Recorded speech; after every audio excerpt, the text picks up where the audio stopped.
Hola David, ¿cómo estás? Hola. Buenas tardes, profe. Sí, aquí estoy. David, pon la cámara para yo no sentir que estoy hablando con entes invisibles. Ya, ahora sí. No ha llegado nadie más. Entonces la clase te toca personalizada. No hay problema, profe. ¿Cómo vas? Bien, como llevando la cuarentena en lo que es posible, porque siempre es un poco tensa la situación, pero pues hay que... Ah, y la empresa de tu papá no es de cosas de primera necesidad. No, Mm, es de confecciones, entonces ah, claro. toca desesperar a ver qué va pasando, porque... pues es decir, a mi mamá, por ejemplo, nos contaba que a ella no le preocupaba tanto como estuviéramos nosotros, pues nosotros al fin y al cabo, independientemente de las circunstancias, garantizamos la comida, o sea, que nosotros podamos estar bien en ese sentido, pero los trabajadores sí es un poco más complicado, con Claro, ellos sí es un poco más difícil el manejo, entonces, porque es una empresa pequeña, porque la situación como tal amerita y está difícil, entonces no sabemos qué vaya a seguir pasando, pero pues hay que ir resolviendo en tanto sea posible. claro. Sí, solo nos queda esperar, realmente. Sí. Isabela, ¿tú cómo estás? Isabela. Hola, profe. Isabela, ¿quieres poner la cámara para que tengamos contacto humano, diferente a la gente de la casa con la que estamos todo el día? Digamos que mi peinado no me ayuda mucho. No te preocupes.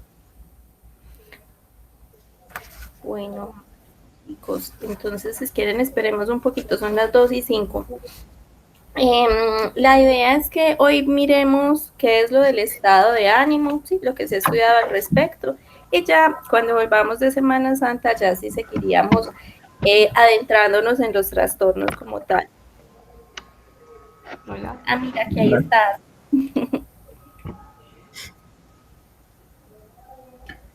Es que esto ya se va volviendo uno como, no sé, como muy raro todo esto de hablarnos por pantallas.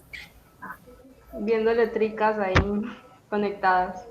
Sí, sí, ¿quién iba a pensar que nos iban a hacer tanta falta los salones, los pupitres?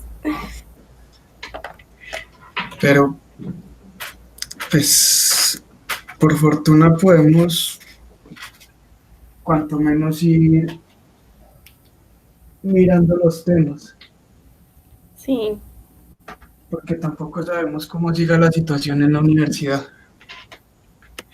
sí, Al sí, no menos así se ha sé. regulado un poco. ¿Cómo? Que así se ha regulado un poco. Ah, sí, pero no sé lo de las asambleas, cómo lo irán a hacer. Pues nosotros hasta donde tuvimos conocimiento y pudimos reunirnos, quedamos en la asamblea permanente. Sí, Entonces, pues no sé cómo siga la evaluación, cómo sigan las cosas. Hay materias en las que se ha seguido evaluando. y los han dejado porque no se puede. Pues, Hasta la resolución que mandaron dijeron no se puede evaluar. pues claro que el profesor dijo algo así como que la facultad no ha modificado los calendarios de evaluación. Mm, mm, Entonces es raro, mandan comunicado, pero no modifican calendarios. Ahora bien, ¿qué calendario van a modificar si no sabemos pues cómo siga la situación de aquí en adelante? claro, exacto. Estamos en la incertidumbre total. Pero hoy, la próxima semana descansen, por favor, hagan cosas diferentes al computador. Listo, bueno, entonces ya llegó Carolina. Entonces Carolina, ¿cómo estás? Hola, profe, ¿bien y ustedes? Muy bien, aquí tratando de establecer contacto humano con Ujú. gente diversa. Si Sí. quieres poner tu cámara para que te veamos. No, profe, no estoy en condiciones presentables. Ay, vamos a ver que es muy importante para el estado de ánimo y vamos a trabajar sobre el estado de ánimo, porque es importante aún encerrados en la casa, bañarse, vestirse, peinarse y ponerse No, no, zapatos. no, no, no, no me mal. No significa que no me haya bañado. ¿Cómo así? No, no, no, no lo estoy diciendo por ti, pero que es importante para el estado de ánimo también, esa parte. Claro. Profe, ¿qué tan recomendable es eso de establecer rutinas en estos momentos de cuarentena? Sí, sería ¿En muy bueno algún- y sobre todo levantarse y acostarse a la misma hora, porque el sueño se está trocando, porque de pronto uno dice, no tengo que madrugar, entonces se extiende su jornada nocturna hasta bien avanzadas la madrugada. Digamos que eso puede ser muy negativo para el estado de ánimo. Usted, profe, Profe, trabajó también en intervención. ¿Cómo?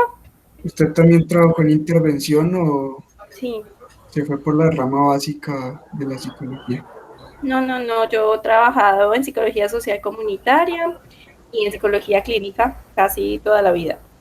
Todavía hago un poco de clínica por los laditos. Investigación. Carolina nos iba a preguntar algo más. profe, sí, su opinión ¿Sí? acerca de eso que están haciendo o que están promoviendo en muchos canales de atención psicológica vía telefónica. Ah, Pues sí, yo he no, visto es como muy adecuado. muchos. Pensé que me ibas a preguntar por mi posición sobre el voluntariado. No, no.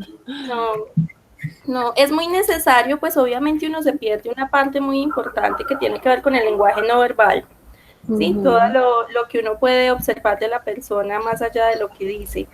Pero digamos que de recibir una atención psicológica por vía telefónica o vía videollamada es mejor que no recibir ninguna. En serio. Sí, sí, Pero entonces, porque por es ejemplo, que, sí, sí, no, pues todas las personas que se quedan sin tratamiento, si de por sí las citas psicológicas son bien demoradas en EPS, uh-huh, ahora que también además se le niegue por otros 3, 4 meses. sí. Sí, por eso es importante seguirla, digamos que continuarla. Yo no sé si personas, pues a partir de la consulta normal como de la EPS también les están haciendo esto.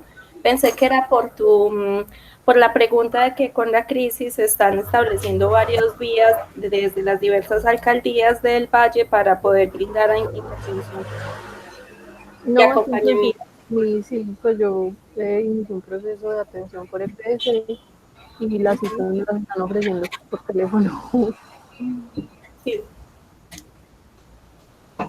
Sí, es que ese sí es lo que podemos tener en el momento.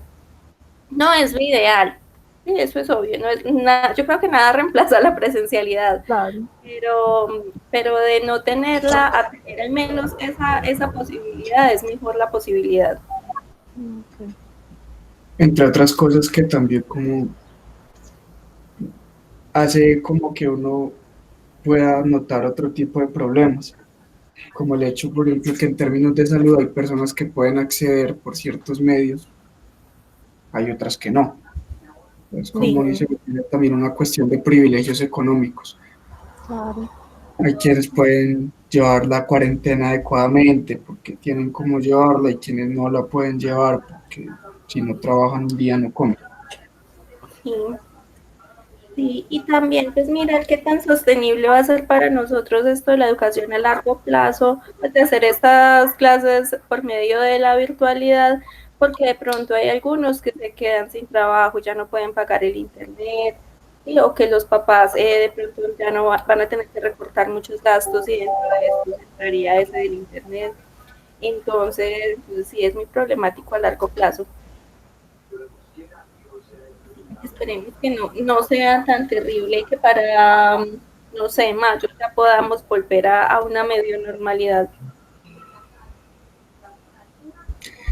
Igual las declaraciones de Duque fueron esas, ¿no? O sea, como que el país no se puede dar el lujo de tener una cuarentena de 3 meses porque económicamente es insostenible. No, no aguanta. No, no hay forma de que la gente aguante eso. Sí, Es imposible. sí, y esperar que con todas estas adecuaciones que están haciendo en las clínicas de salud COVID en Antioquia, pues al menos se logre un equilibrio, sí, como en las distintas ciudades con lo que se está haciendo. Es como la esperanza. Y que no terminemos todos muy mal con todo esto, porque si ustedes han visto esto de que si uno la tiene que desinfectar, pues todas las cosas que tenemos que hacer ahora, de ni hablar con nadie, de que los vecinos todos somos encerraditos, todo esto está ya convirtiéndose también en una situación muy difícil. Listo, Hay chicos. mucha desconfianza entre todos. Sí. Vamos entonces a iniciar. Yo veo que ya llegamos, hay 6 personas, entonces vamos a empezar. Vamos a ver que no vaya a tener ningún incidente técnico hoy. Vamos a ver si...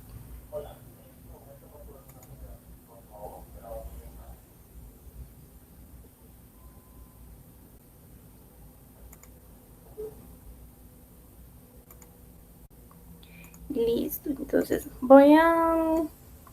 Ya les está compartiendo pantalla. Sí, profe. Listo, ya ven la diapositiva.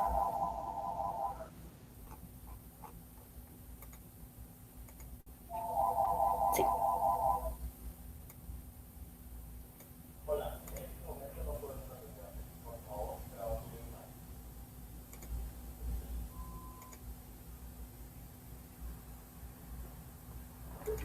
Esperen un momento, es que sí. Bueno, necesito que alguien me haga un control de si están pasando las diapositivas para que no me pase lo de la primera clase, que hablé muchísimo rato sin que ésta se moviera.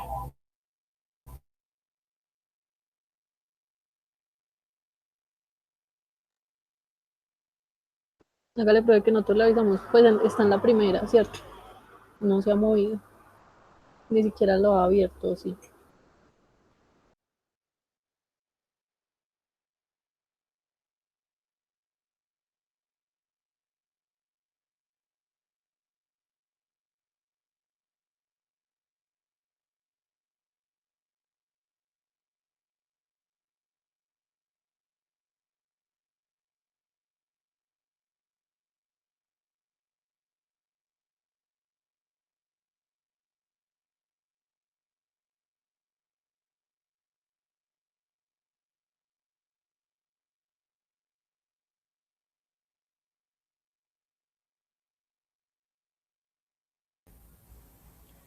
Ya, listo. Chicos, ¿me escuchan? Sí, profe. Listo. ¿Quién me habló? Laura. Isabela. O Isabela. Bueno, alguno de los chicos o chicas presentes, por favor, me van contando si van observando la pantalla para poder que no se me quede como pegada y la diapositiva anterior. Listo. Bueno. Alguien me confirma, veo una diapositiva con unas caritas que dice naturaleza del estado de ánimo. Profe, parece que no has compartido la pantalla todavía. Ah.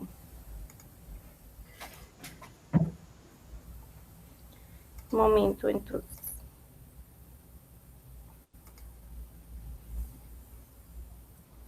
Se había caído.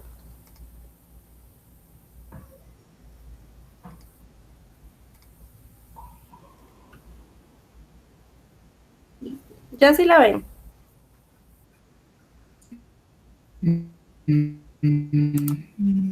Sí, ahora sí.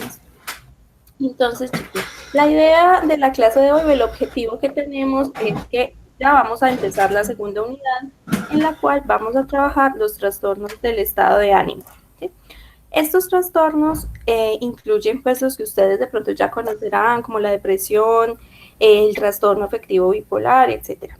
Pero antes de empezar a ver cada uno de ellos, la idea es que nosotros entendamos a qué nos referimos cuando hablamos de estado de ánimo. ¿Sí? Esta, digamos que es un tema que se ha trabajado desde muy diversas perspectivas.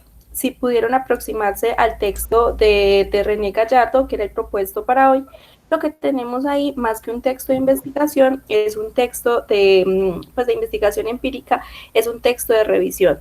Es decir, se busca a partir de hacer la lectura de diversos temas que han buscado respuestas a qué es el estado de ánimo, poder describir qué es lo que se conoce hasta el momento.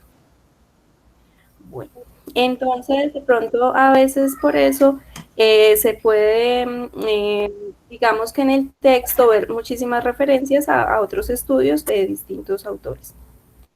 Bueno, a continuación, si pueden ver la diapositiva, es un pequeño esquema de cómo está estructurado este artículo de revisión. Este artículo, David, silencio. Sí, profe, sí, se... Yo te silencié, es que había mucho ruido ambiente. Bueno, entonces, en este esquema que tenemos acá está la esquematización del artículo.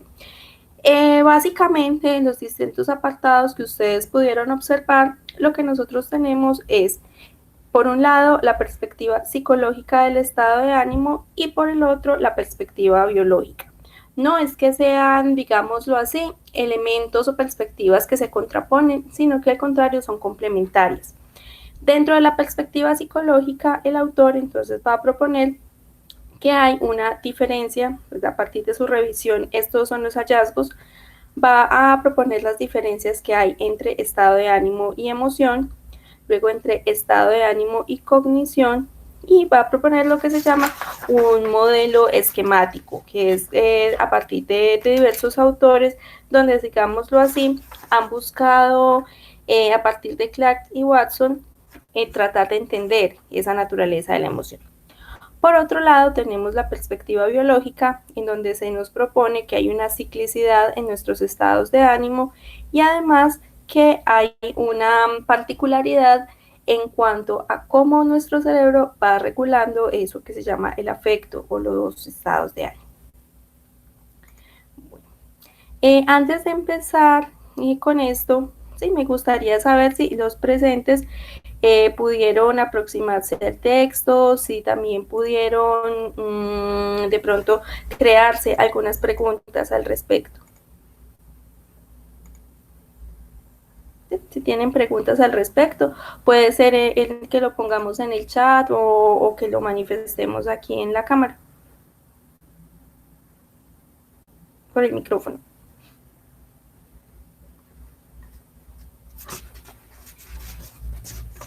Si tienen preguntas antes de empezar.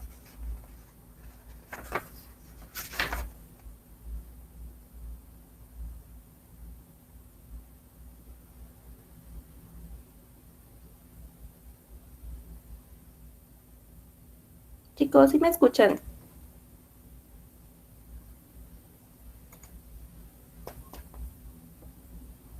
Sí, profe, sí se escucha. Ok, ¿no tienen preguntas antes de empezar o observaciones de cómo les pareció el texto?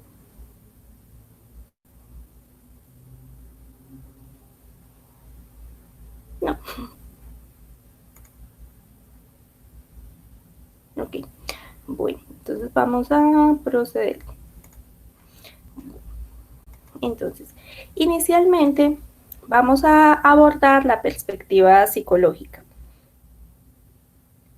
Muchas veces a lo largo de nuestra experiencia estudiando psicología o a partir de conversaciones igual con personas que tengan algún conocimiento o también dentro del lenguaje común de los seres humanos, escuchamos mucho estas palabras, el estado de ánimo, el afecto y la emoción. ¿Sí? Son palabras que digamos a veces se emplean como si fueran sinónimos y que dentro de ese asunto del lenguaje pues se están refiriendo es como a experiencias subjetivas que como su nombre lo indica, cada uno va a generar y va a utilizar para describir ciertas sensaciones, tanto corporales como afectivas en general, acerca de su percepción del mundo, acerca de las reacciones fisiológicas que puede experimentar frente a diferentes circunstancias que vive. Esto entonces es pues no llamémoslo un error, pero la idea es que nosotros aprendamos también a diferenciar cuando hablamos de estado de ánimo, cuando hablamos de emociones. Muy probablemente algunos de los temas que vamos a ver aquí ya los han trabajado en el curso que se llama Emoción y Motivación, que ya no me acuerdo, creo que lo ven como en tercer, cuarto semestre, y que es un curso pues específicamente sobre el tema de la emoción y sobre cómo la emoción va a engancharse a la motivación. Entonces quizá hay algunas cosas que recuerden.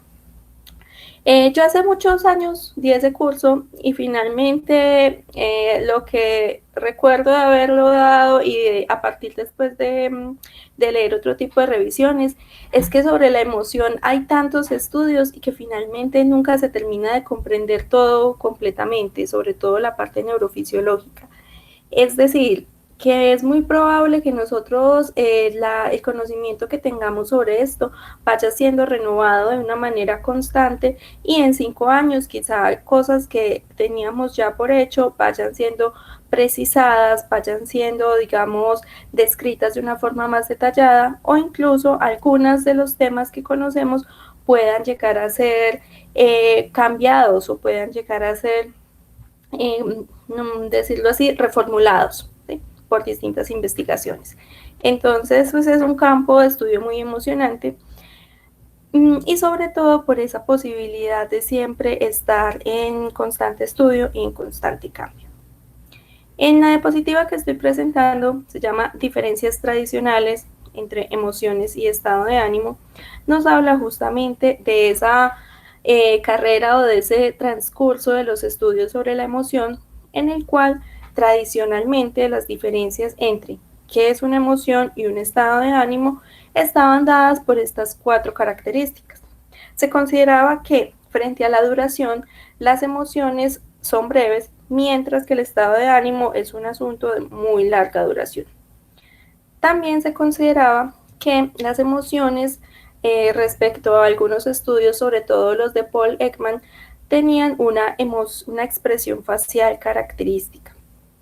Por ejemplo, el miedo siempre estuvo caracterizado desde esa perspectiva tradicional, como los ojos muy abiertos, el asco como la nariz arrugada, la alegría con una sonrisa, ¿sí? Y la tristeza como con una, no recuerdo bien el nombre, pero es los labios, las puntas apuntando hacia abajo y los ojos también decaídos. ¿Sí?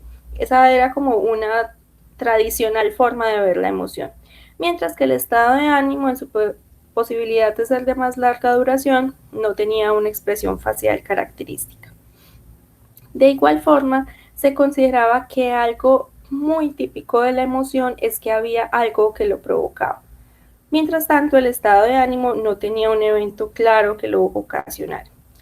Generalmente con las emociones se podía partir de que había un punto de inicio, ¿sí? Un punto de partida identificable y que el estado de ánimo en cambio no tenía antecedentes que lo pudieran identificar como de por qué el estado de ánimo que tienes hoy está de esa manera.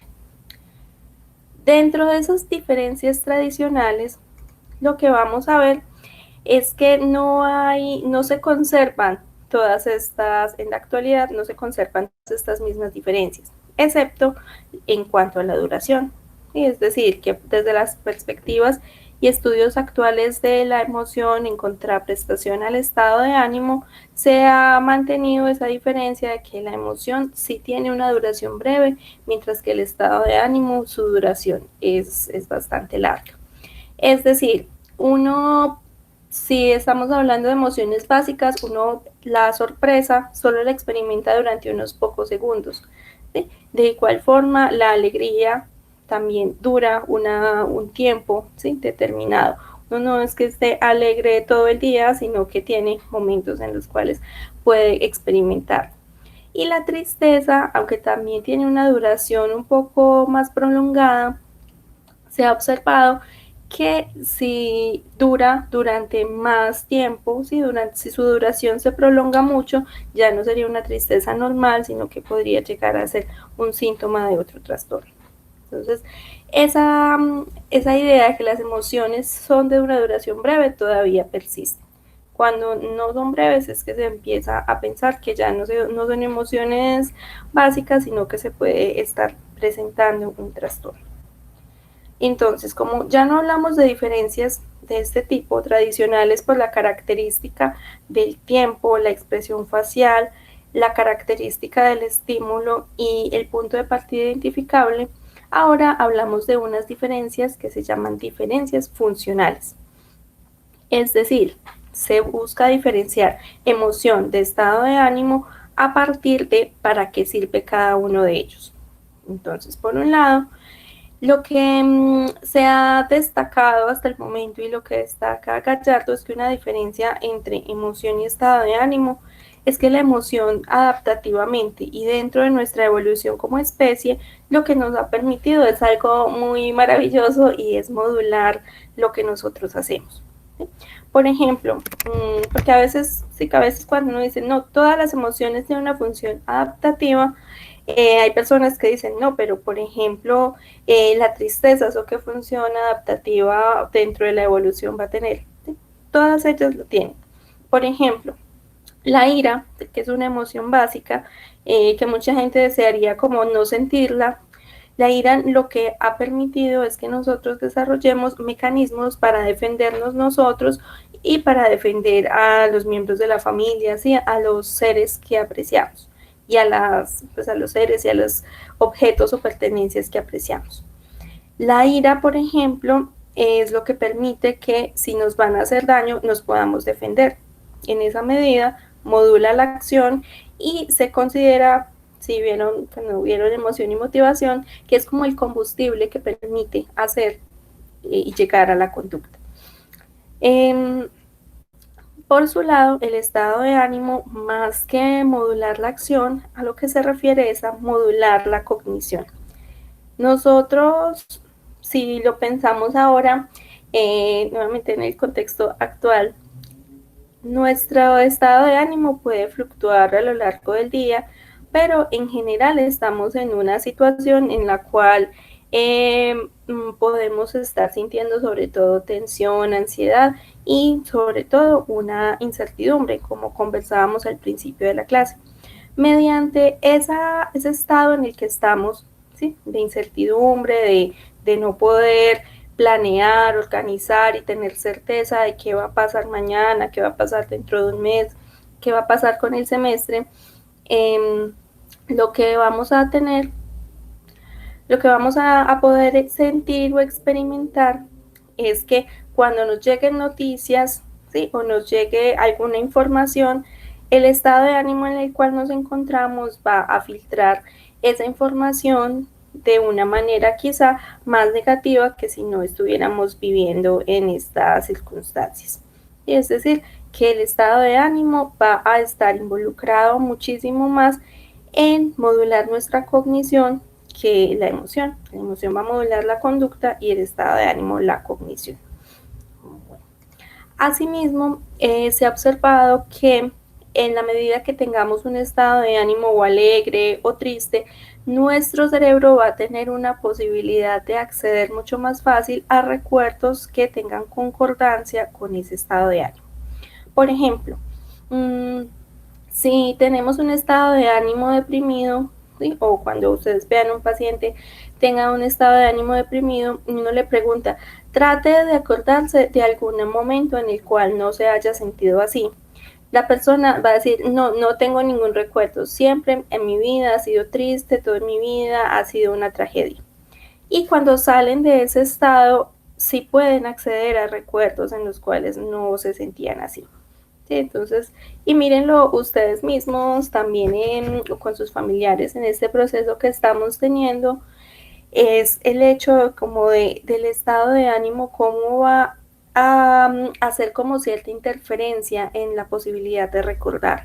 ¿Sí? Como que nuestra posibilidad de acceder a recuerdos felices, por ejemplo, en este momento puede estar muy disminuida.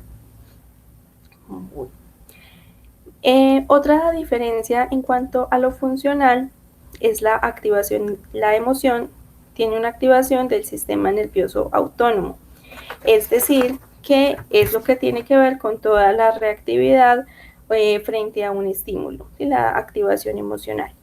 Mientras que el estado de ánimo, los cambios no son tan perceptibles en ese sistema nervioso autónomo de que estoy eutímico, o sea, no tengo ni tristeza ni alegría, sino como cierto equilibrio, y el sistema nervioso autónomo no va a realizar o no se van a percibir cambios en este.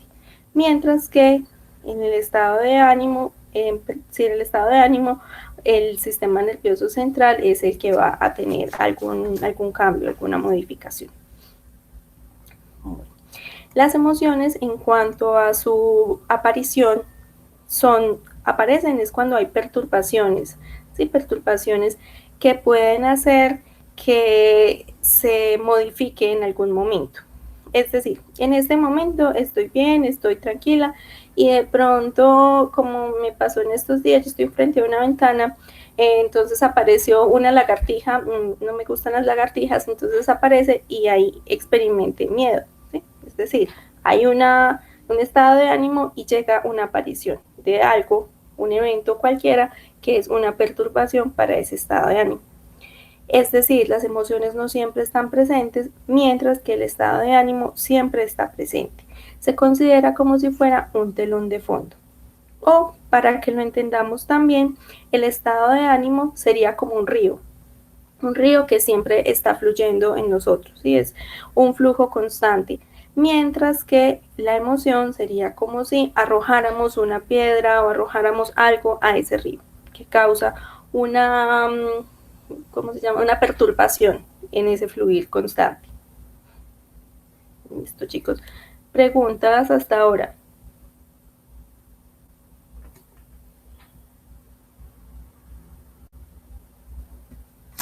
Preguntas.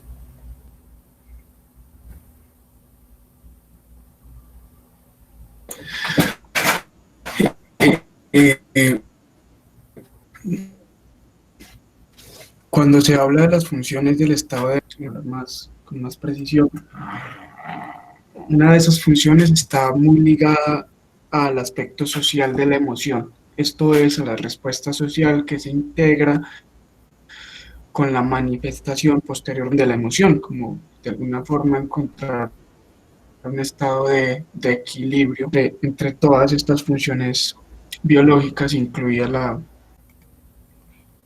la función. No te escuché bien, David. Pero ¿Podría repetir, cuando por favor? se...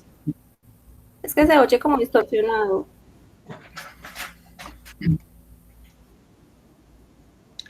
Sí. Ahora sí. Que cuando hablamos de las funciones que cumplen las emociones, sobre todo las emociones básicas, nosotros también integramos cierta función social con respecto a la manifestación de dichas emociones. Sí. Cuando uno de alguna manera no puede tener esta interacción social, las emociones tienden a autorregularse o se sostienen en el tiempo, o si, por ejemplo, una emoción no conlleva una manifestación, esta se perpetúa o cesa la actividad neurofisiológica que la produce. Pero es que no te comprendo bien. O sea, lo que entendí es esto, que si no podemos, o que la emoción no cumple su función social, entonces, ¿qué pasa con ella? Esa es la pregunta. Sí. Sí. Pues esa pregunta es tan antigua como esta de que si un árbol cae en el bosque y nadie lo escucha, entonces realmente hubo ruido. Pues la emoción realmente se sigue experimentando, ¿sí? No cumpliría esa función social, pero sí se experimenta, ¿sí? Lo que pasa es que por ejemplo, si uno experimenta tristeza, la tristeza tiene como la función evolutiva de recibir el apoyo de los otros. Sí, aquí cuando no la podemos, ahí en ese sentido se experimenta, pero no se consigue aquello para lo cual fue creada o fue evolucionada la tristeza, entonces puede llegar a ocurrir que se empiece a perpetuar. Sí, es decir, que no se detenga en un tiempo prudencial como generalmente son las emociones normalmente, sino que ésta se siga presentando con más frecuencia y con una duración mucho más prolongada. Podría ser. Y también en el caso de la ansiedad, como ahora estamos experimentando un miedo persistente ante diversas cosas que ni siquiera podemos ver, pero que nos dicen que están ahí. Entonces también esa puede configurarse, como lo proponen los autores más adelante, que diversos, lo que llaman experiencias emocionales densas, y es que experimentar la misma emoción de una manera muy intensa en un periodo corto de tiempo va a constituir una forma en la cual el estado de ánimo se va a ver permeado por esas emociones. Y es así como este va a cambiar de estar eutímico, o sea, de estar en equilibrio, a pasar a estar en un estado de ánimo deprimido o en un estado de ánimo tenso o ansioso.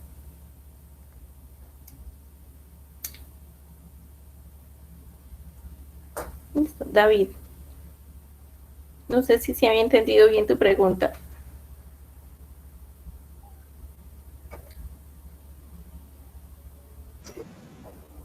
Okay, listo. Yo creo que igual esta clase de hoy, la idea es que la podamos contrastar con nuestra realidad, porque pues fíjense también en el asunto de esto de la función social de las emociones, y que pues yo no sé a ustedes en general la UDA cómo lo estará manejando, pero en las otras instituciones donde yo estoy veo que es como que están tratando de hacer como que siga como si nada, como pásese a la virtualidad y ya, y no le haga caso a cosas que usted puede estar sintiendo, o al cansancio, o a la alergia o demás, sino que hágale.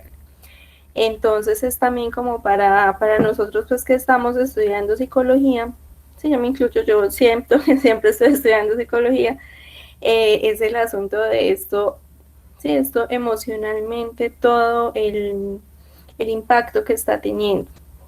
Ahorita, además, ojalá me acuerde, me gustaría enviarles al correo una encuesta que se está haciendo desde un instituto en Canadá, en el cual se está mirando justamente el impacto de toda la parte psicológica de la cuarentena, del COVID-19, para poder como al menos dentro de esta tragedia, poder estudiar ese proceso, ¿sí? Eso que nos está ocurriendo a todos. Entonces la idea sí es pensarlo dentro de este punto de vista del estado de ánimo y la situación en la cual estamos viviendo.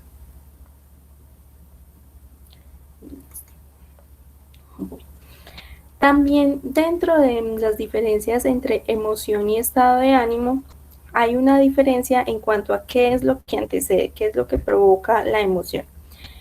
Generalmente, también en el estudio de esas emociones básicas, que si ustedes se acuerdan son la tristeza, la alegría, la ira, el miedo, el asco, y la sorpresa, que son las 6 emociones básicas, vamos a encontrarnos que ellas aparecen siempre frente a unas situaciones ya determinadas.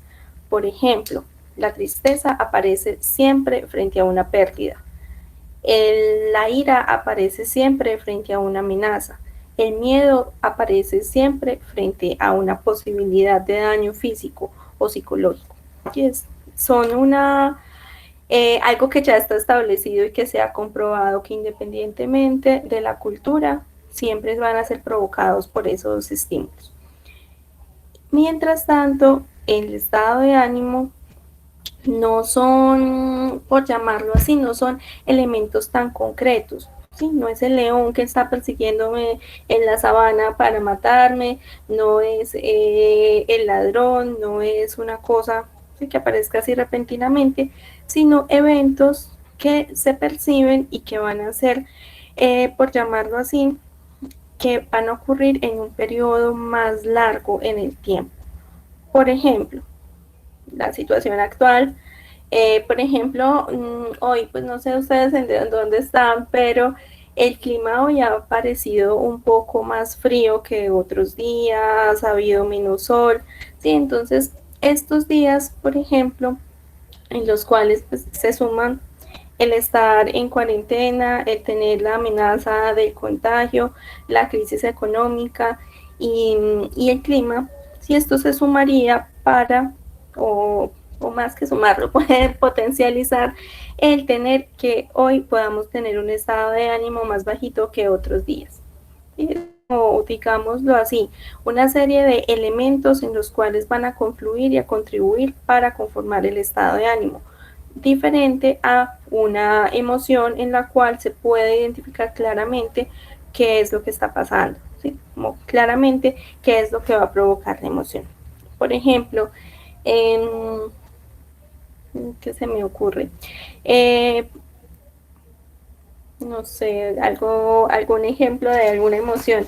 Así, llega algo por correo, no sé, muy bonito, ¿sí? Entonces lo abro y pues recibo una sorpresa porque no estaba esperando nada, ¿sí? Una sorpresa dura muy poco tiempo y es algo agradable, entonces me pongo contenta, ¿sí? Esa sería la emoción. Pero eso sería un estímulo concreto que haría esa parte disruptiva de sacar o provocar un estado emocional, ¿sí? Una emoción. Pero por el otro lado está el estado de ánimo, que es el telón de fondo, lo que estaba antes de ese proceso. Entonces, es mirar cómo todas las distintas circunstancias que uno va atravesando a lo largo de la vida y a lo largo de cada uno de los días, lo que va a configurar el estado de ánimo. A veces incluso las personas no logramos identificar qué es lo que nos puede hacer tener un estado de ánimo de una forma o de otra, ¿sí? Porque no se debe solamente a un antecedente, sino a distintas circunstancias. Vamos a mirar que incluso hay algunos autores que lo muestran por diferentes explicaciones, ¿sí? Clark y Watson lo explican, por ejemplo, por factores exógenos, y es de situaciones que pueden estar pasando a nuestro alrededor, y otros pueden decir que no se debe a factores biológicos. Por ejemplo, al ciclo menstrual en las mujeres van a haber de diferentes picos hormonales que van a poder incluso regular ese estado de ánimo y lo van a modular. Entonces hay distintas explicaciones para esto, pero que digamos que se diferencian de la emoción. Y pues si lo tratamos de simplificar, acordémonos siempre que la emoción suele tener una duración más corta y el estado de ánimo una duración más larga. La emoción está provocada por algo particular, mientras que el estado de ánimo no es solo una cosa, sino diversas situaciones que pueden llegar a modificar. Sin embargo, aunque a veces algunos autores o desde ciertas clases se trate como de hacer una diferencia muy clara entre ellas dos, lo que nosotros vamos a observar es que pues, en general en la vida real la emoción y el estado de ánimo siempre están interactuando la una con la otra, porque se afectan, ¿sí?, entre sí. Por un lado, el estado de ánimo va a posibilitar ser como aquello que predisponga a que experimentemos ciertas emociones, y las emociones vividas de una forma repetida, intensa, frecuente, van a modular el estado de ánimo. Bueno, necesito confirmación visual de la diapositiva. ¿Ven la diapositiva de la emoción? Sí, profe, sí, Sí, profe, sí. Listo, perfecto, gracias. Entonces, no poniéndola en modo presentación, no se me presenta el problema. Bueno, entonces, en la emoción vamos a mirar, la idea es que veamos como la relación entre la emoción. Ahora vimos diapositivas pasadas la diferencia entre emoción y estado de ánimo. Ahora vamos a ver la relación entre ellas. En la emoción vamos a remitirnos a un estudio, digamos, muy juicioso, que no está libre de críticas, pero que ha sido una de las líneas de investigación más fuertes que hay en cuanto a la emoción. Ustedes se vieron esta película Intensamente, y que era de unos muñequitos y que cada muñequito era una emoción que vivía dentro de una preadolescente. Sí, yo me la vi. Laura dice que se la vio. Los que no se la hayan visto, esa es la tarea. Sí, profe, yo también. ¿Cómo? Isabela, ¿me repites? Sí, que yo también me la vi. Sí. ¿Quién más se la vio? Yo. Yo, Carolina. Hay gente que viene a clase, nunca habla, no tengan pena, pueden hablar. Bueno, esta película está basada en la asesoría de un señor, un doctor que se llama Paul Ekman, que es uno de los teóricos pues, que más se ha dedicado al estudio de las emociones y de las emociones básicas. También aparte de esa película, dentro de sus teorías se ha postulado mucho esto de que cada emoción tiene como un paquete expresivo, ¿sí? Hay una serie de reacciones, una serie pues, de mecanismos fisiológicos que se activan, pero también una parte que tiene que ver con la expresión facial. Y de eso también salió una serie que se llamaba Lie to Me, que era de yo no sé el que era, como un detective, algo así. Y él, a partir de analizar las expresiones faciales de las personas, podía saber si esas personas estaban mintiendo o no. ¿Sí? Esa ha sido como la parte más criticada dentro de la teoría de Ekman, porque se ha visto que hay ciertas emociones que pueden llegar a ser de alguna forma fingidas, o que pueden haber emociones en las cuales se pueda, y personas han desarrollado la capacidad de esconder qué es lo que están experimentando. Bueno, sin embargo, el trabajo fuerte de él, pues vamos a revisar brevemente, tiene que ver es con esas emociones básicas. Si se acuerdan, en la película Intensamente, cada emoción tenía ciertas características en cuanto a su color, en cuanto a lo que hacían, en cuanto a su función. Entonces, es lo que ha hecho es mirar cada emoción, cómo se va manifestando independientemente de la cultura. Es decir, que esas emociones, las 6 emociones básicas, se dan en cualquier momento histórico, en cualquier comunidad, ¿sí? Son básicas a nuestra especie humana. Y lo que él dice es que las emociones todas tienen elementos comunes a su ocurrencia, independiente de los factores culturales. No se pueden anticipar, su ocurrencia es instantánea e inesperada. Son observables también en otros primates, es decir, se dan en nuestra especie, pero también en diferentes primates también se han encontrado. Y pues y especialmente porque son emociones básicas. Por ejemplo, una emoción básica puede ser el miedo, pero la vergüenza sí es una emoción humana. Adicionalmente, esas emociones se dan de forma automática, la duración es breve y cada una de ellas tiene una fisiología distintiva. De pronto eso lo trabajaron en emoción y motivación, y es de ver las distintas áreas del cuerpo y del cerebro que se van activando por cada una de esas particulares, cada una de las emociones, de forma muy particular e individual. Cada una es como si prendiera una tonalidad diferente de nuestros nervios. Entonces es como una particularidad de ese paquete emocional. Dentro de lo, llamémoslo más llamativo, bonito, maravilloso de la teoría de Paul Ekman, es esta página que se llama el Atlas de las Emociones. Esa es otra tarea para que se diviertan en Semana Santa. Y es que él hizo una web que se llama el Atlas of Emotions, está también en español, en inglés. Y allí vamos a encontrarnos estas emociones, ¿sí? Las 5 emociones: alegría, miedo, tristeza, disgusto y enojo, y cómo cada una de ellas va a tener cierta particularidad, no solamente, por decirlo así, vamos a experimentar tristeza, sino que hay toda una gama dentro de esa tristeza, como ciertos grados en los cuales podemos estar. Cada una de ellas, si uno hace clic pues, en la página, nos va a mostrar las distintas particularidades. Voy a poner un ejemplo entre qué es lo que provoca esa emoción y cuáles pueden ser las consecuencias de eso. Hay una parte que se llama la línea del tiempo y nos va a mostrar, pues seleccione esta como para ilustrar el proceso. Una emoción básica es la tristeza, pero en la medida en la cual nosotros podamos experimentar una tristeza, llamémoslo así, intensa o poco intensa, es decir, como una tristeza leve y una muy grande, puede estar determinado por los factores antecedentes, ¿sí? Entonces, aquí el ejemplo que nos ponen es estar escuchando música triste, ¿sí? Estar escuchando música triste puede ser un factor que esté predisponiendo el estado de ánimo. Y ocurre una situación muy específica, que ya sería la que provoca la emoción, y es que un amigo se enoja con uno.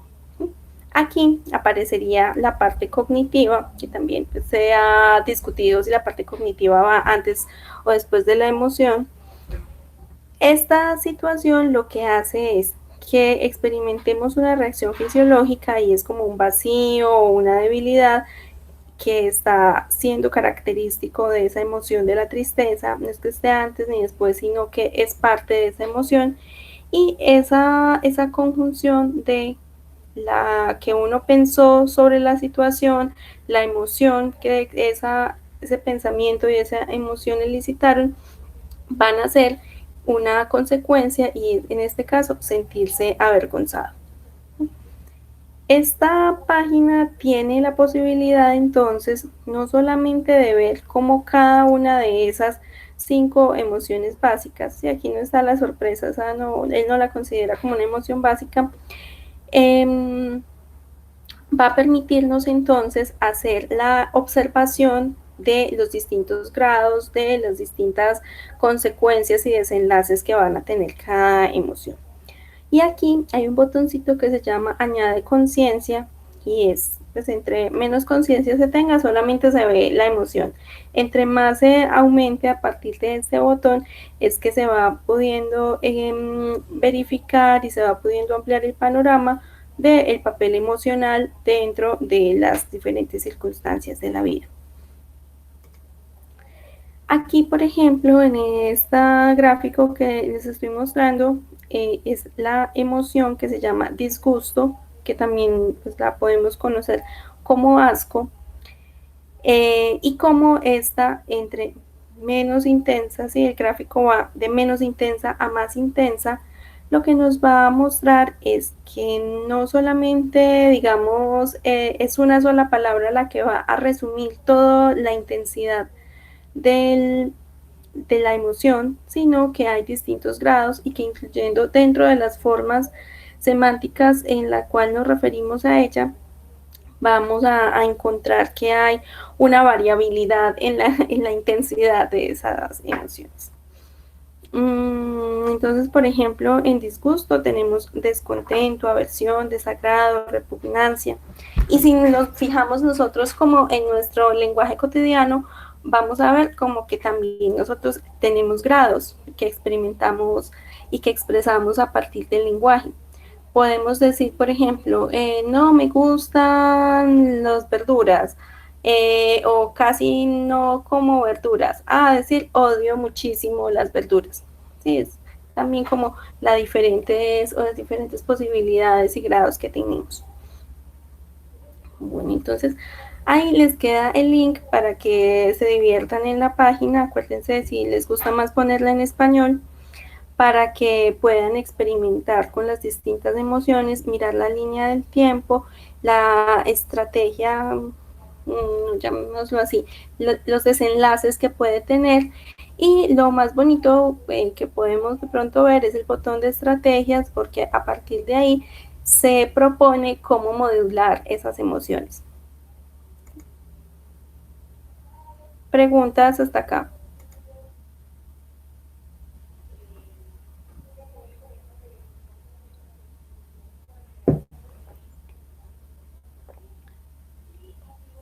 Listo, continúo. Bueno. Ekman va a hacer algo también, y es que dentro de esa gama que veíamos en la gráfica anterior, dentro de esa gama que pueden ofrecernos cada una de las emociones básicas, y por llamarlo así, lo que se va desprendiendo de ellas, va a proponer que cuando tenemos una experiencia emocional densa, eso es lo que va a generar que tengamos un estado de ánimo, ¿sí? Es decir, imagínense que tienen alguna discusión con la pareja, y a partir de esta discusión, entonces experimentan, no sé, frustración, tristeza, ira. Adicionalmente, llegan a la casa y tienen una discusión con los papás, o les ocurre algo en el tránsito de donde estaban hacia la casa, ¿sí? Todas estas experiencias negativas vistas y experimentadas de forma repetida van a hacer que el estado de ánimo, al ser una experiencia emocional tensa, el estado de ánimo vaya a cambiar completamente. Es decir, que cuando tenemos lo que en el lenguaje común se llama mal genio, no es porque nos haya ocurrido quizá una sola cosita, sino que han sido diferentes experiencias. O que esa experiencia que hayamos tenido, ¿sí? Esa experiencia emocional densa, puede que haya estado relacionada con una sola cosa, pero esta sola cosa tenga muchas variaciones. Por ejemplo, el jefe nos regañó en el trabajo. Entonces, no solamente es que nos regañó, sino que nos regañó delante de otras personas, que además ya estamos mal con el jefe, entonces eso haga que temamos que nos vayamos a quedar sin trabajo. ¿Sí? Son diversas situaciones que van a corresponder, por decirlo así, a un estado en el cual va a haber una afectividad negativa importante, y que eso se va a constituir un modulador del estado de ánimo. Frente a las experiencias emocionales densas, lo que se ha visto es que para poder afrontarlas o modularlas hay dos antecedentes, ¿sí? O dos estrategias antecedentes que se han observado en distintas personas, pues, y no solo como en un poquito de personas, sino que se han estudiado en distintas cortes, y es que frente a las experiencias así, las personas pueden valerse de básicamente dos estrategias, ¿sí? Muchas estrategias, pero como focalizadas y centradas en estas dos. Uno son el tratar de que la persona se enfoque en qué es lo que provocó en ella la experiencia emocional densa, generalmente pues de orden negativo, y haga una reevaluación de esa situación, que es pues mucho lo que se trabaja desde la psicología cognitiva. Y otra forma a lo que las personas tratan de recurrir es hacer una respuesta emocional, es decir, que la emoción, así la estén experimentando, hacer un esfuerzo para que no se note, para de alguna forma decir como que, bueno, esto me duele, pero no lo voy a demostrar. Y a partir de esto, entonces, se disuelve, ¿sí? Es decir, el objeto antecedente, para lograr hacer la supresión emocional, se trata de no prestarle atención. Es decir, que ya se deja de focalizar la atención de la persona en eso que le pasó, y de esa manera la emoción puede que ya no persista como rabia, pero sí va a quedar ese remanente que sería el estado de ánimo. Esta es la propuesta desde Ekman, que digamos que a veces los estados de ánimo negativos que pueden experimentar las personas están asociados a que no se hace una reevaluación de los antecedentes de la situación como tal, sino que la emoción, en vez de trabajarse desde esa parte cognitiva, lo que se hace es tratar de ignorar ¿sí? No trabajarle, sino ignorar la situación que la provocó, y de esa manera la emoción se prolonga en el tiempo.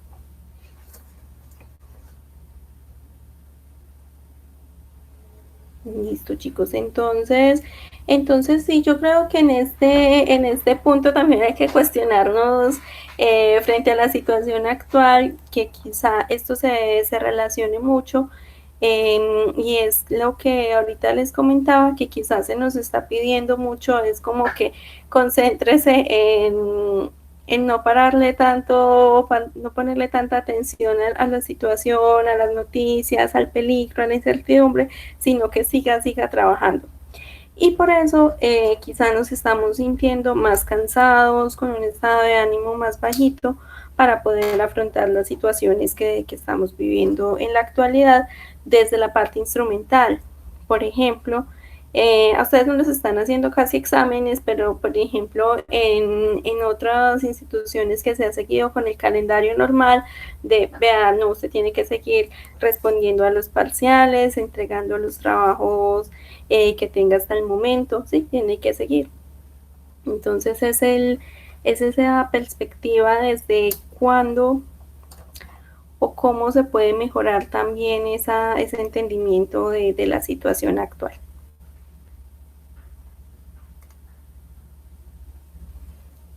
Preguntas hasta acá.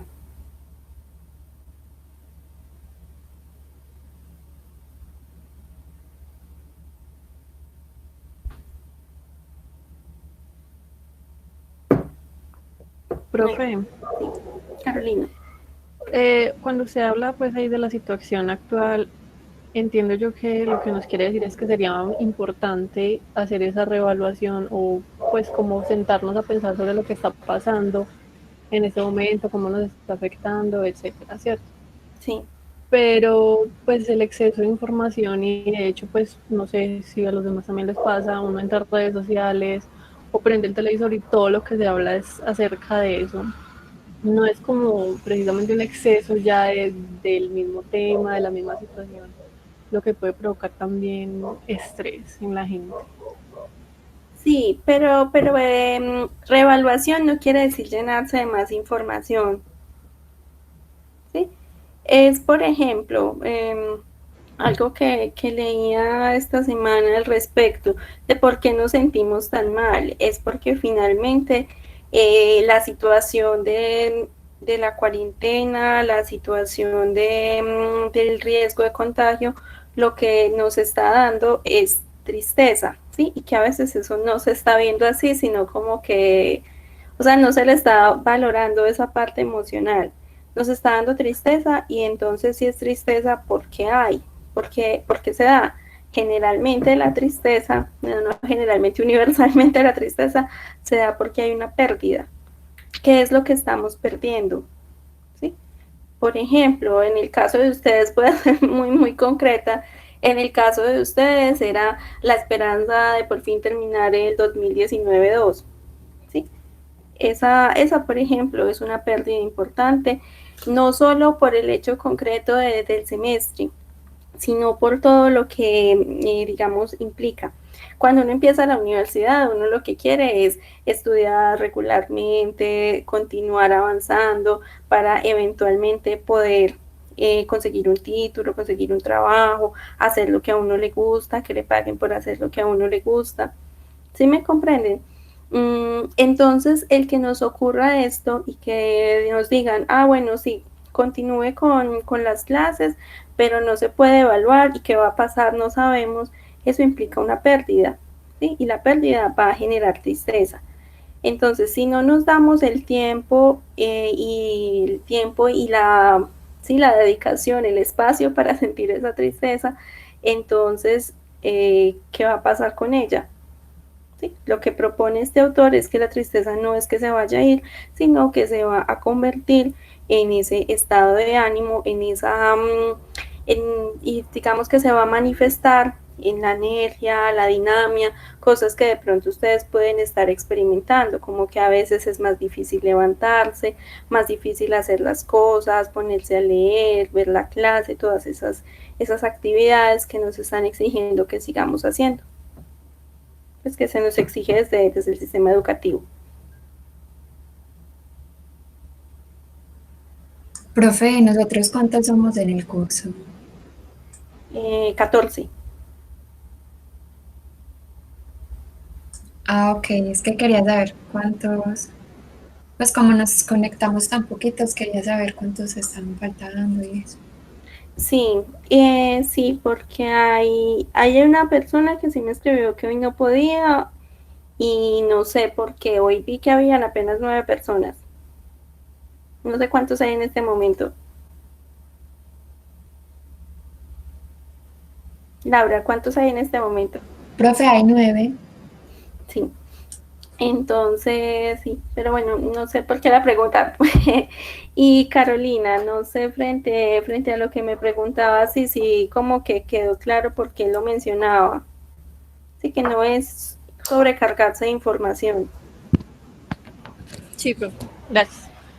Listo, chicos. Y bueno, y es también como mirarlo desde el punto de vista de la clínica, que uno a veces las personas llegan a las consultas y llegan es con, pues no dicen me siento mal, triste, sino que llegan porque el médico los mandó, porque tienen unos dolores, porque tienen una enfermedad que no tiene ninguna explicación desde el registro biológico. Entonces, pues el médico lo remite muy intuitivamente, como que dicen, eso debe ser psicológico porque no se alivió con las pastillas. Y lo que uno ve, pues que pues, a pesar de que yo no soy freudiana, ni psicoanalista, ni nada de esto, es que hay una dificultad en ese manejo emocional, es decir, las emociones no se tramitan, no se expresan, no se manifiestan y ellas no es que desaparezcan, ¿sí? O no se quedan en el aire, las emociones se van a algún lado, porque ellas tienen esa función que, pues la función social que mencionaba David, pero también una función dentro de nuestra vida y que nos están llamando la atención sobre algo. Sí, en general la función de las emociones es que nosotros hagamos algo, es un llamado a la acción y cuando las experimentamos y no hay una regulación de ellas, sino que las ignoramos, se quedan ahí, entonces esto va a parar a algún lado. Si quieren, yo no sé cómo están en la lectura en inglés, pero esta semana salió un artículo que es una revisión rápida sobre los efectos que está teniendo o que puede llegar a tener este aislamiento en las personas. Sí, es una revisión sistemática rápida y digamos que es muy interesante porque sobre todo nos habla que cuando esto, bueno, en la actualidad, pero que además cuando esto termine, lo que vamos a tener es un pico altísimo de trastorno de estrés postraumático y de trastornos de ansiedad. Y que sí, también en la actualidad, sobre todo hay muchos trastornos de sueño.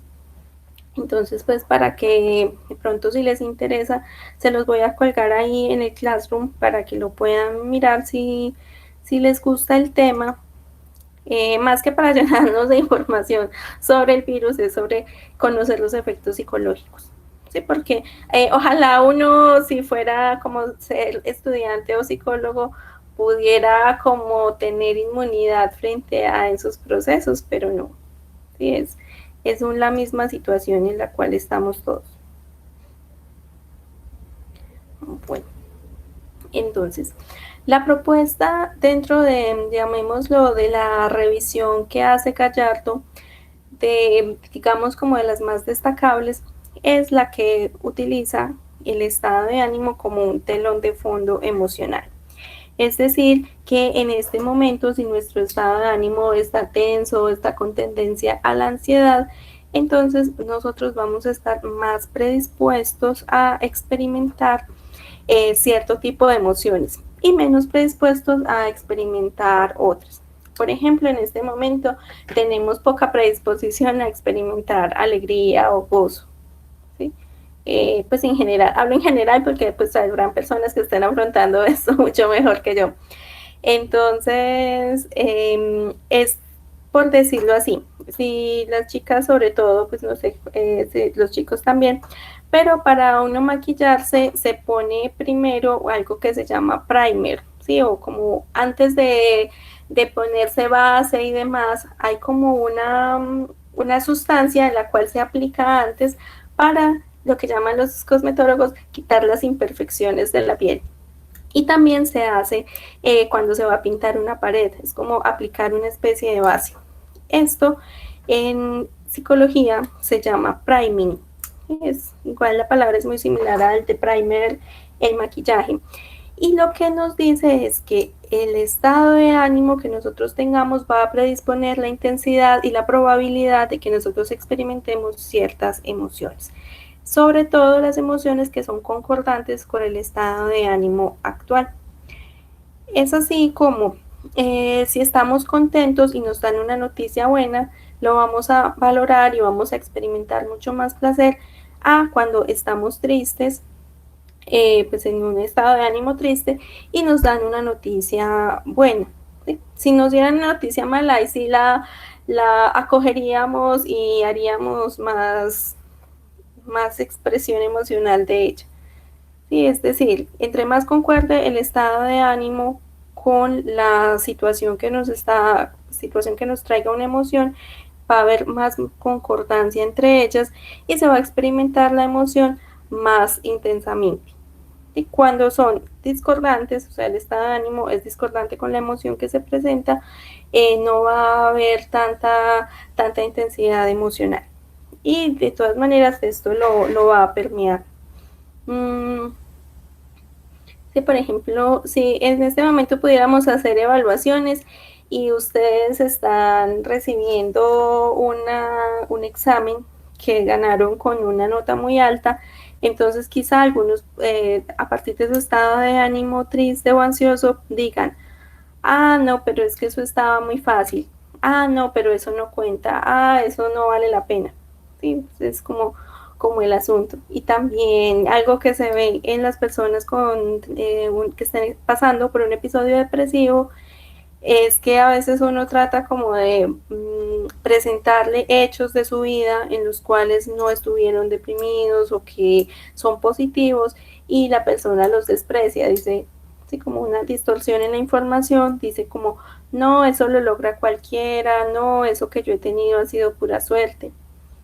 Sí, es también que el estado de ánimo lo que va a hacer es que va a actuar como, llamarlo así, un filtro, ¿sí? Que va a tener una incidencia en la distorsión de la información que se le presente a las personas.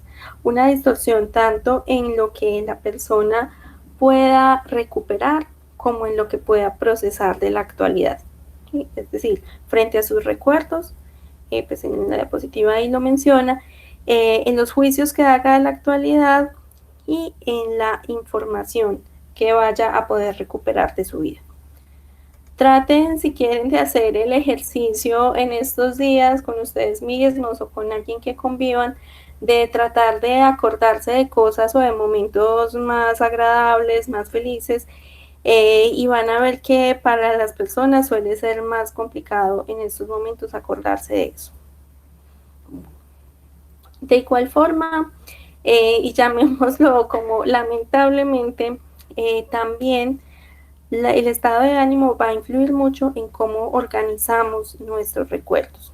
Entonces, si nosotros en este momento miramos cómo han ocurrido las distintas situaciones o eventualidades, vamos a quizá a tener una cantidad de recuerdos o de ideas muy negativas sobre esta época o sobre lo que ha venido ocurriendo este año, por ejemplo a nivel institucional, ¿sí? Porque hemos tenido como distintos momentos muy difíciles. Primero, pues el paro, la asamblea, el atentado contra la profesora Sara, ahora pues esto de la cuarentena, ¿sí? Todas estas situaciones que hemos tenido, si nuestro estado de ánimo las evalúa actualmente y digamos las está haciendo ese proceso de almacenamiento en nuestra memoria, lo que va a tener o que vamos a quedar cuando nos acordemos de esta época quizá vaya a ser recordado de una manera muy negativa.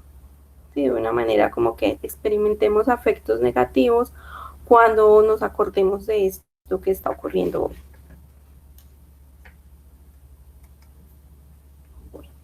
Listo, chicos, entonces hasta aquí llegó la parte desde la perspectiva psicológica. ¿Hay alguna pregunta por el momento? Yo voy anotando aquí las cosas que quedo pendientes de enviarles.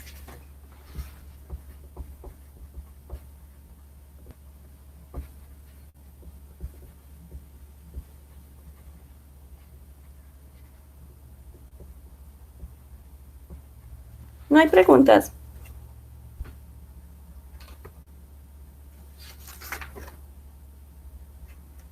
¿Preguntas? ¿No?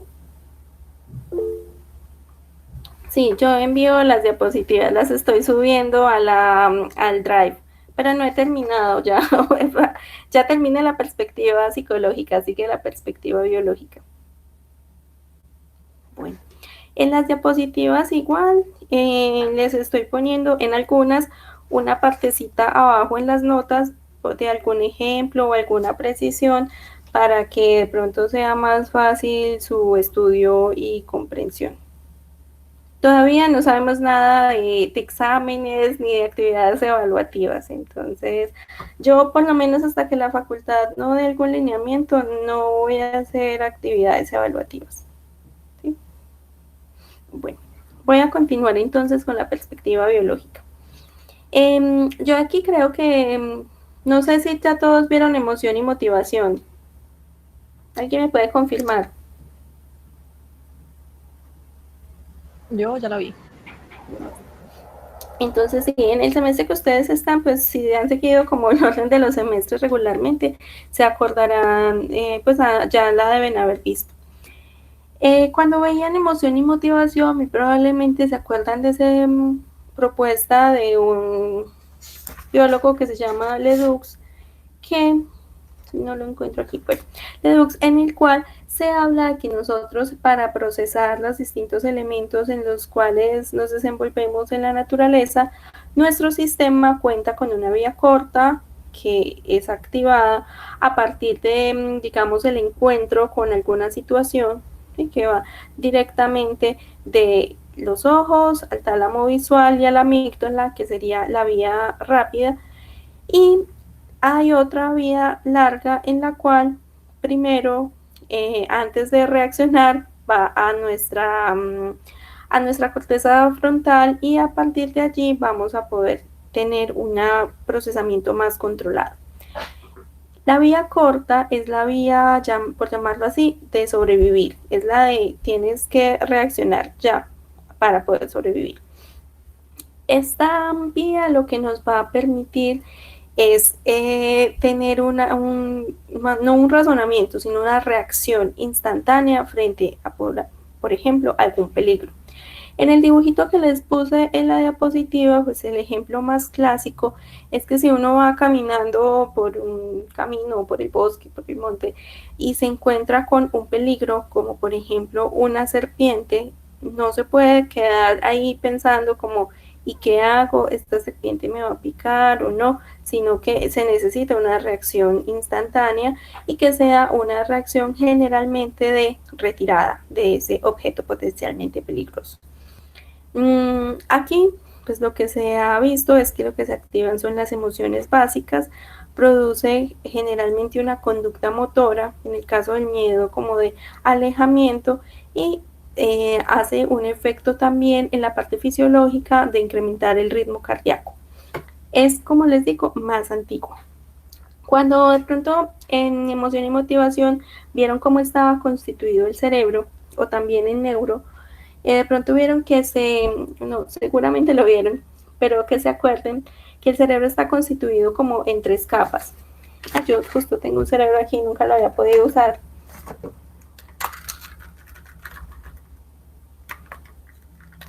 Espérenme un segundo. No sé si lo alcanzan a ver. ¿Alguien me confirma? Sí, profe, se ve. Bueno, entonces la parte más primitiva de nosotros es la que está aquí bueno, no, la parte más primitiva tiene que ver con el tallo cerebral, pero la que compartimos con muchas especies es la que está allí en el sistema límbico. Y en el sistema límbico es donde nosotros podemos encontrar todo esto que nos va a permitir sobrevivir, porque a partir de esos núcleos que se encuentran en el sistema límbico es que podemos tener reacciones rápidas y reacciones emocionales que nos pueden salvar la vida. ¿Sí? Es decir, si encontramos un animal peligroso, es importante que nos podamos retirar instantáneamente, no que nos quedemos pensando.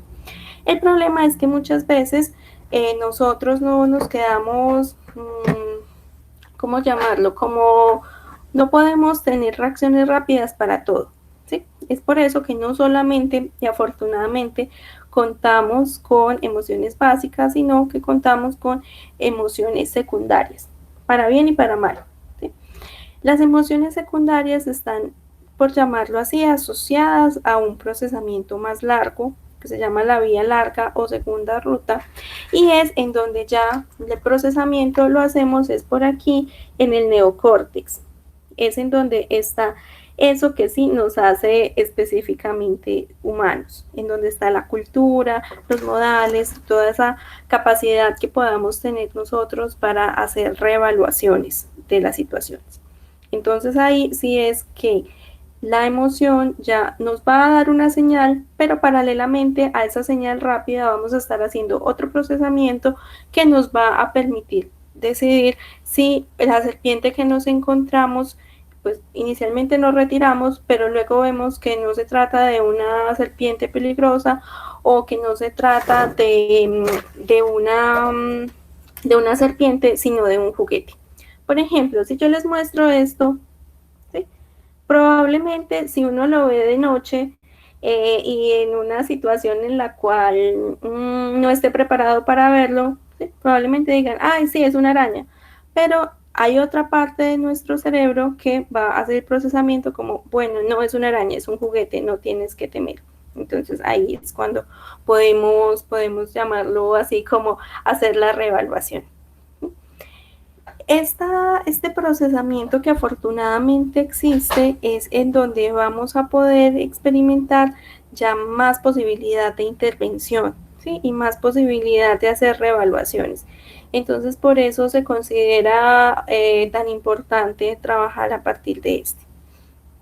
Dentro de lo que llaman inteligencia emocional, eso sí, esa parte sí, no sé si la vieron en emoción y motivación, Daniel Goleman lo que propone es que la vía corta siempre va a existir, pero que la vía larga, en la medida que se va a demorar un poquito más en actuar, nosotros tenemos la posibilidad de darle más espacio para que intervenga nuestro neocórtex y nos podemos basar o aprovechar de la posibilidad de respirar o de hacer algún tipo de procedimiento de parar antes de actuar para poder establecer una forma más adaptativa de responder a las situaciones.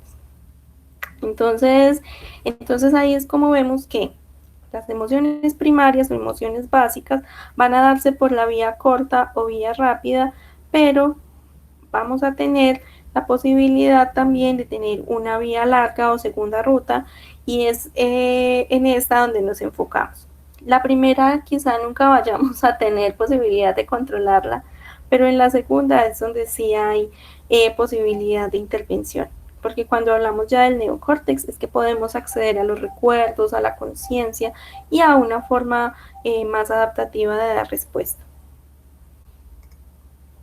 Bueno, a partir entonces de establecer esa diferenciación entre vía corta y vía larga, también se hace una diferencia entre los tipos de procesamiento.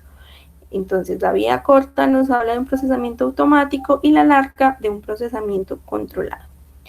El proceso automático nos dice que estas reacciones, que son las emociones, se generan inmediatamente y sin ningún análisis consciente, ¿sí?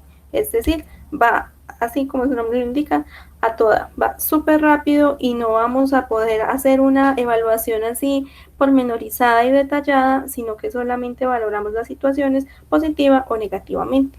Sirve para detectar amenazas potenciales. Y el sistema es tan eficaz, ¿sí? Por llamarlo así, eficaz, que dice, no importa si me equivoco, mejor equivocarse que morirse. Entonces, la evaluación es así, instantánea.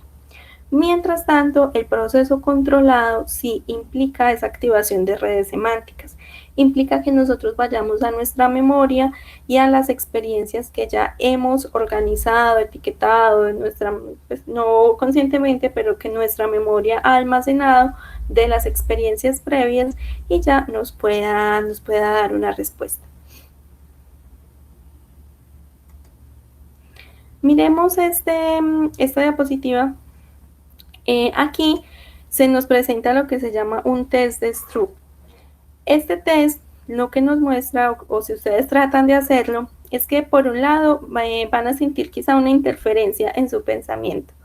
Por un lado, si yo les digo, dígame el color en el cual están escritas las palabras, su primera reacción probablemente vaya a ser decir, es la palabra que está escrita, no el color en el cual está escrito. Eso nos muestra que hay una parte de nuestro cerebro que lo que más, por llamarlo así, más primariamente nos aparece, tiene que ver es con lo que ya para nosotros es más normal, que sería como la lectura. Y por otro lado, cuando se pide es que digas el color, ya se explica o se necesita una cantidad más controlada de esfuerzo para poder dar respuesta a esto.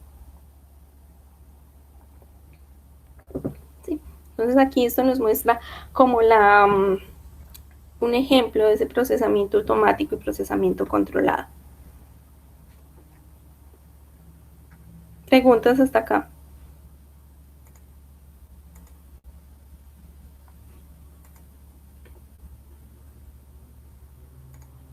Listo. Bueno, por otro lado, entonces, bueno, más que por otro lado, dentro de la misma línea de los aspectos biológicos del estado de ánimo, esto ya muy brevemente para ir cerrando, nos vamos a encontrar con que Gallardo ha hecho esta revisión de ciertos estudios en los cuales se muestra que el estado de ánimo también puede estar regulado por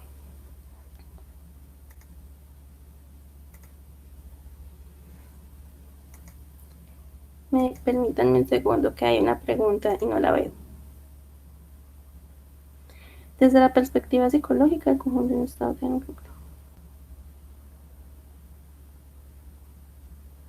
Bueno, la pregunta dice, desde la perspectiva psicológica, el conjunto de las emociones, afectos y estado de ánimo fluctúan o varían según el contexto, situaciones del momento, según el contexto, situaciones, en qué momento estas variaciones hacen parte de una patología o trastorno de la personalidad. A ver, por un lado,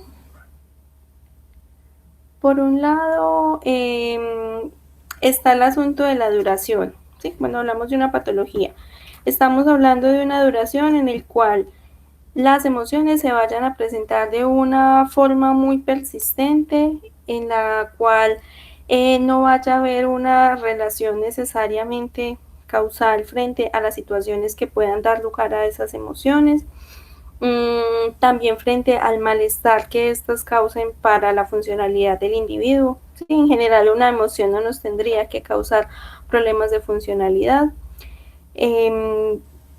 También es en cuanto a, por llamarlo así, a la posibilidad que tenga la persona de dar respuesta a esas emociones negativas, es decir, cuando dentro de lo que uno puede hacer para dejar de sentirse mal, ya no, esas estrategias no le pueden funcionar. Sí, en general es como estas distintas perspectivas, pero también no solo van a corresponder a las situaciones, sino también a factores biológicos, en el estado de ánimo, por ejemplo, que eso sería el tema que vemos después. Voy a cortar esta pregunta. En los estados de ánimo lo que se ha visto es que no hay solo un modelo explicativo que diga que biológicamente se sabe por qué hay una depresión, sino todos los diferentes elementos dentro del ambiente, los elementos conductuales, los elementos biológicos, hasta hormonales, que pueden generar que haya una patología. Sí, llamémoslo que para responder también a la pregunta de Juan David Torres, acordémonos de los distintos criterios que tenemos en psicopatología, que sería el criterio subjetivo, cuando la persona nos diga, no, estas emociones que estoy experimentando ya se salen dentro de mi rango normal, o cuando desde la parte social, otras personas dentro de la familia o el contexto en el cual esté la persona puedan llegar a manifestar que están viendo que esa persona no se encuentra dentro de su rango normal de expresión emocional. Listo, Juan David. Bueno, listo. Menos mal estas grabaciones guardan el chat para acordarme de esta pregunta para la próxima clase. Bueno. Entonces, estas también son otras explicaciones de cómo va a darse por diferentes factores biológicos la alteración de los estados de ánimo. Entonces, vamos a mirar que hay unas investigaciones en las cuales dicen que entre más alejado estemos de la noche, ¿sí? Es decir, de la etapa de sueño, nuestro estado de ánimo va a tender a ser más elevado. O sea que nuestro pico de alegría, nuestro mejor estado de ánimo va a estar especialmente hacia el mediodía, que es en donde vamos a estar más lejos de cuando nos levantamos y más lejos de cuando nos acostamos. ¿Sí? Es decir, que nuestro estado de ánimo corresponde o va a tener también unos ritmos circadianos. Cuando yo digo que hay una revisión, ¿sí?, de la literatura o lo que les dije ahorita, que la investigación sobre la emoción va cambiando, es porque hay cierta tendencia en algunos estudios que han encontrado estas cosas y se han encontrado, la comunidad científica las ha valorado como ciertas, pero que son estudios que todavía, digamos que no se han establecido como, este es el hecho científico como tal y ya está así. Porque todo esto de lo que tiene que ver con la parte biológica de las neurociencias, generalmente siempre está en constante cambio, pero se ha establecido por el momento ese proceso. En cuanto a las hormonas, que este es uno de los temas que ha estado más en constante reevaluación y que yo les comenté que en el DSM-5 ya está incluida la disforia premenstrual como un trastorno, ¿sí? Ese, por ejemplo, podría ser una de las situaciones que le podríamos poner como ejemplo a Juan David, es que el ciclo menstrual femenino va a hacer que en los picos en los cuales hay más estrógeno vaya a haber un mejor estado de ánimo, y cuando estos descienden el estado de ánimo baja. Por eso, en la medida que en el ciclo del ciclo de 28 días se va produciendo esta variabilidad entre los estrógenos y los progestágenos, pueden haber unos cambios que ya se van volviendo de alguna manera típicos del momento del ciclo menstrual en el cual se encuentre la persona. ¿Sí? Sin embargo, eso no le pasa a todas las mujeres. Entonces por eso no podríamos decir que es una cuestión universal. No podríamos decir como que, bueno, ya es que las hormonas son lo que, por llamarlo así, es lo que regula completamente el estado de ánimo. ¿Sí? Puede que regule en una parte, sí. Y por ejemplo, entonces, cuando una persona esté en tratamiento de reemplazo hormonal, ahí habría variabilidad o no. Y si entonces todas las mujeres en edad fértil, las hormonas regulan su estado de ánimo, entonces a partir de conocer el ciclo menstrual de alguien, podríamos saber qué decirle, cuándo decirle en algún punto. Entonces, también como esas preguntas. Bueno, otra línea de investigación muy fuerte es respecto a las estaciones, porque se ha encontrado que en países nórdicos, por ejemplo en Dinamarca, Noruega, en donde hay unos días del año en los cuales las personas casi, pues prácticamente que sus días tienen una duración muy cortica y están mucho tiempo en oscuridad, su estado de ánimo va a descender mucho en cuanto a esos meses. Es decir, Hacia finales de otoño, todo el invierno, el estado de ánimo de las personas tiende a ser muchísimo más bajo que en primavera y en verano. Y las personas que se mudan, pues que migran hacia esos lugares, generalmente experimentan lo que se llama depresión estacionaria. Uno de sangre tropical se va a vivir a estos países, generalmente le va mal, y venden unas lámparas de luz ultravioleta para que las personas que sufren de esto pues prendan estas lámparas en los momentos en los cuales debería ser de día, pues debería haber luz solar y puedan experimentar como un mejor bienestar y de alguna manera hacer el ciclo circadiano artificialmente mediante la aplicación de esas luces. Eso se ha visto pues también que puede dar la depresión estacionaria o que puede agravar condiciones ya preexistentes. Un compañero pues con el que yo estudié psicología ahí en la U, él se fue a vivir justamente a Dinamarca y él siempre que están en invierno tiene el mismo problema, entonces tiene que hacer una dieta especial, poner sus lámparas y hacer también a veces cuando tiene la posibilidad económica de pronto viajar una semana a algún lugar en donde sí esté haciendo sol, porque su depresión empeora considerablemente en esa época. Entonces, esa sí es una línea pues bastante fuerte y que hay muchísimas evidencias científicas que las estaciones sí tienen una incidencia importante en el deterioro del estado de ánimo, especialmente en el asunto de llegar a que se presenten síntomas depresivos y llegar a agravar condiciones que ya estaban antes relacionadas con la depresión. También el estado de ánimo se ha trabajado desde esos aspectos biológicos con una explicación, si son, digamos así, teorías en los cuales hay algo desde, hay un sistema desde lo conductual que se llama el sistema de activación conductual, el cual se activa a partir de la posibilidad de acceder a ciertas recompensas agradables o apetitivas para el individuo.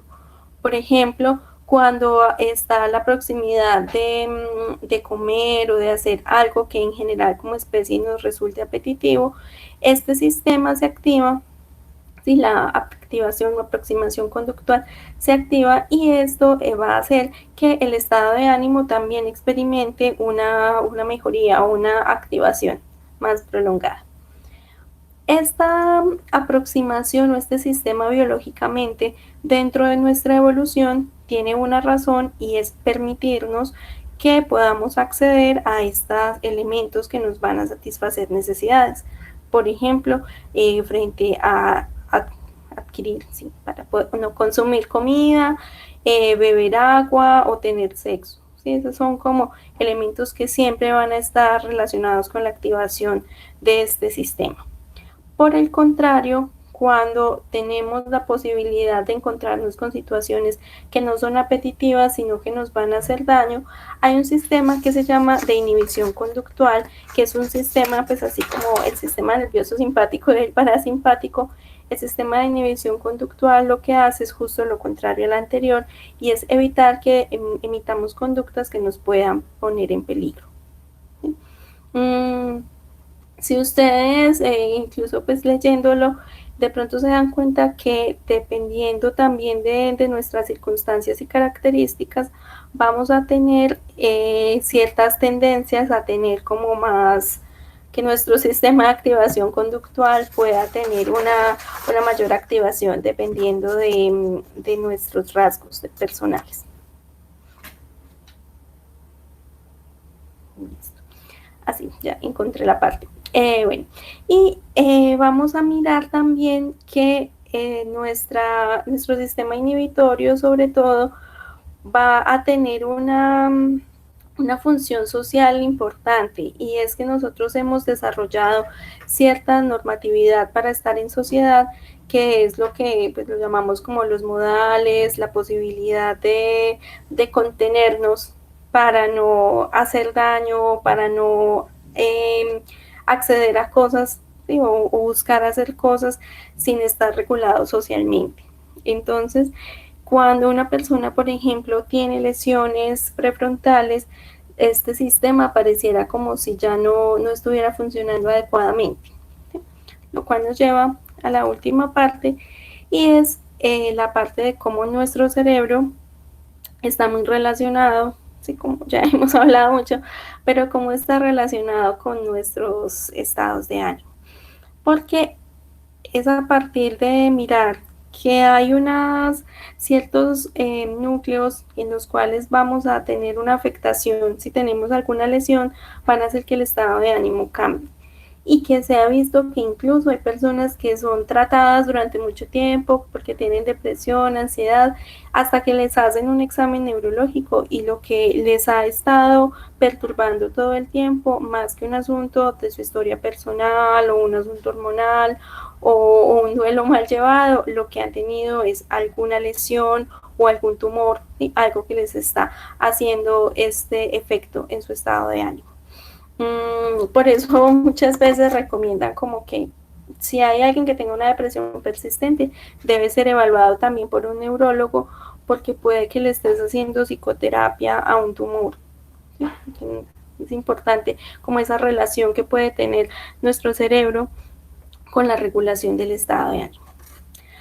Otros estudios que, como les he dicho, son cosas que han sido muy revaluadas, tienen que ver con la diferencia entre los hemisferios, cómo estos pueden llegar a tener un papel más o menos importante en la regulación del estado anímico, y cómo estos también en alguna medida muchas veces se ha considerado como que el hemisferio izquierdo, que está muy relacionado con la parte emocional, y el hemisferio derecho es racional, sí, un montón como de dibujitos y memes que han aparecido, pero que también se ha reevaluado esa investigación en la medida que se considera que ya se trata de una red más que de un asunto localizacionista de que uno u otro controla esos procesos. Entonces, pues es como también llamar la atención sobre esto. Y también, por último, cuando hablamos de lesiones, hay traumatismos que, digámoslo así, van a poder también tener una incidencia en esa regulación emocional, ¿sí? En la parte del estado de ánimo, en el cual es probable que las personas puedan, a partir de tener algún traumatismo, alguna lesión provocada, vayan a tener también una alteración en sus estados de ánimo. Esto es importante, pues más que entrar a profundidad sobre esto, es tenerlo como claro que cuando estemos haciendo una anamnesis, vamos a descartar siempre si hay algún golpe, si hay alguna alteración dentro de la parte biológica de la persona que pueda llegar a estar relacionada con la alteración del estado de ánimo. Por eso cuando hacemos una anamnesis generalmente tenemos que tratar de ubicar el punto cero de la situación, ¿sí? Es decir, desde cuándo te estás sintiendo así, ¿sí? ¿Qué pudo haber pasado antes? ¿Qué situaciones circundantes pueden haber? La edad de la persona, si ha habido caídas, golpes, algún tipo de traumatismo, algún dolor, alguna experiencia sensorial que resulte extraña, porque vamos a encontrarnos con que la parte neurobiológica va a tener una influencia importante dentro de esos procesos afectivos. Listo, chicos, entonces escucho o leo preguntas.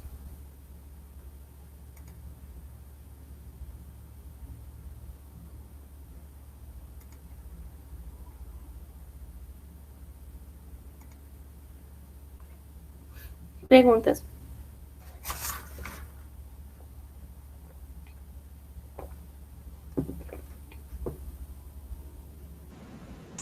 Profe, yo quisiera hacer Sí, una. dime. De que,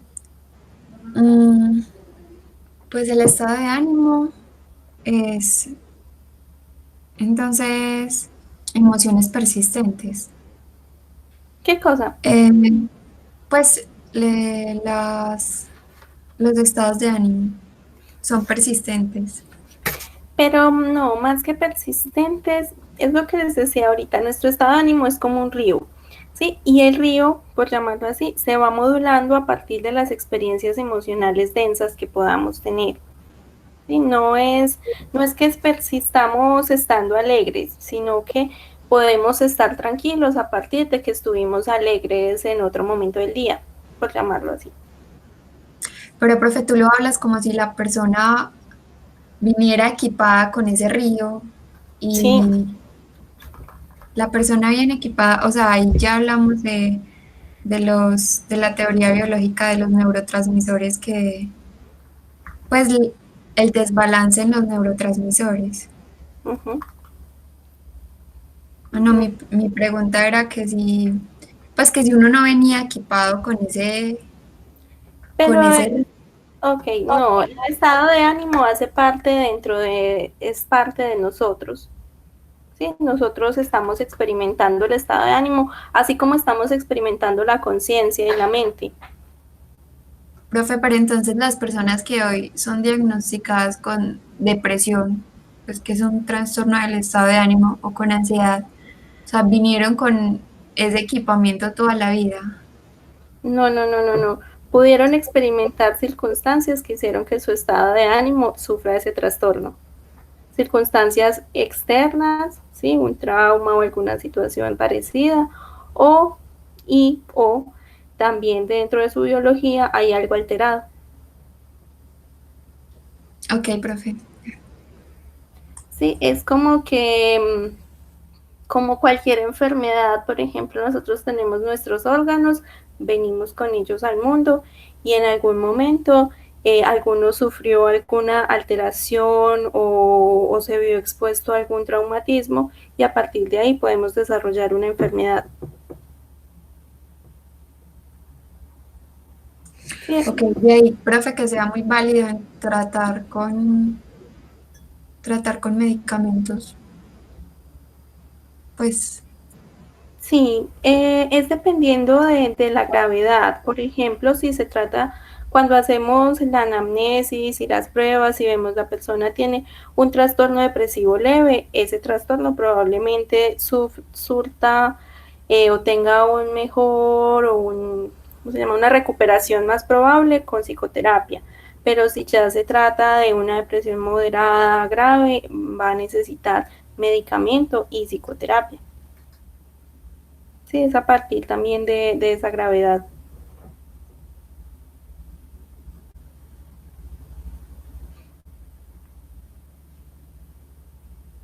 ¿Qué más preguntas tenemos?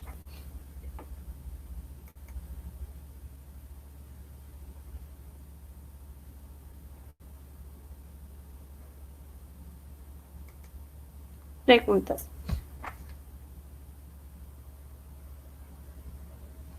Bueno, chicos, entonces, la idea de traerles este texto, más que, ¿cómo decirlo? Como dejarlos con todas las respuestas, justamente es mirar que nosotros siempre tenemos que estar actualizándonos frente a esos estudios diversos que van ocurriendo en el mundo científico de las diferentes perspectivas sobre los estados de ánimo y en general sobre los diferentes trastornos en la salud mental. Es como para que miremos que no todo está escrito, por eso no hay una sola versión del manual diagnóstico, por eso siempre se van haciendo nuevas valoraciones referentes a lo que el tema que nos convoca, que es la salud mental y la psicopatología. ¿Sí? Quizá a veces cuando estudiamos estos temas lo que nos vamos dando cuenta es justamente de eso, que más que todas las respuestas, la idea es que uno siempre debe actuar con prudencia, investigar bien qué es lo que se está haciendo, cuál es la perspectiva que se está teniendo desde los diferentes ámbitos científicos para poder hacer una buena intervención. ¿Sí? Entonces sí, la idea es que uno conozca en la universidad, como por decirlo así, lo que hasta ese momento es cierto, pero que implica siempre estarse capacitando. Afortunadamente en nuestra ciudad la cultura académica en psicología ha tenido una tradición muy buena, entonces uno siempre tiene como esas posibilidades de estarse actualizando. Y que la universidad pues cuenta con unas bases de datos muy buenas que es importante también que conozcamos para poder acceder a todo este proceso. Acuérdense que en el Facebook de UD Arroba siempre están haciendo capacitaciones muy buenas y ustedes pues desde la casa pueden acceder a bases de datos, tienen pues bastante posibilidad de investigar.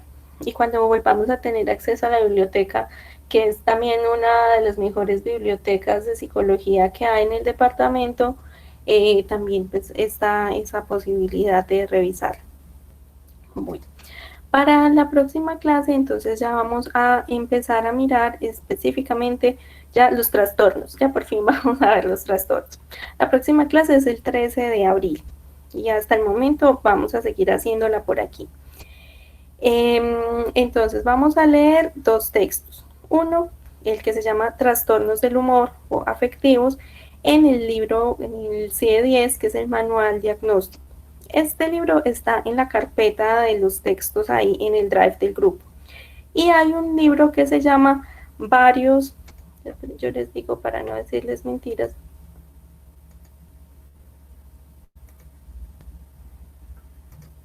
Bueno, es un libro de casos. En ese libro de casos vamos a leer el caso 8, que está en la página 117 a 119.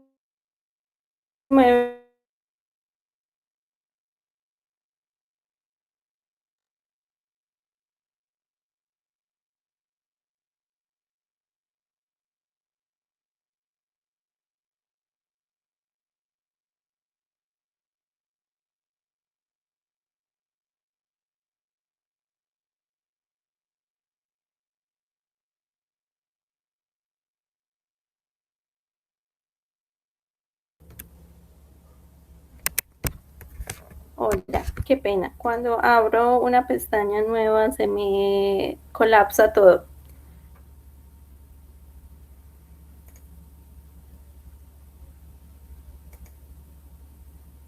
Hola, ¿sí me oyen? Sí, profe, Ok. sí te escucho. Entonces, en la carpeta del curso donde están todos los textos, hay dos libros. Uno que se llama CIE 10 y otro que se llama Varios Estudio de Caso. Entonces, cuando vayamos a mirar un nuevo trastorno, vamos a leer un caso y un capítulo del CIE 10. Y entonces, esta vez, para la próxima clase, vamos a revisar los trastornos del humor en el CIE 10 y el caso 8 en el libro de casos, para que así podamos hacer ese contraste en cómo es un trastorno y cómo es una persona con ese trastorno. Sí, esa es como la metodología que creó el profesor Johnny para abordar aquí los diferentes trastornos, para que nosotros podamos discutir el caso a la luz de esos criterios que se nos van a proponer. ¿Está claro?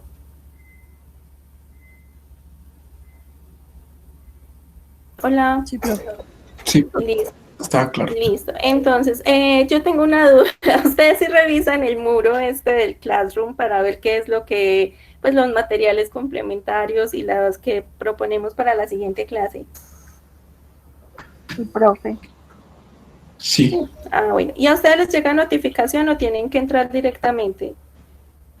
Pues yo tengo que ir directamente. Ah, bueno. A mí sí me llega. Está bien. Listo. A mí también me llega, profe. ¿Cómo? A mí también me llega la notificación. Ah, bueno. Listo. Juan David me dice. Listo. Juan David Torres me pregunta que él trató de mirar las grabaciones y no lo dejaba entrar la carpeta. Cuando ya me llegó la notificación, ya la activé para que fuera pública.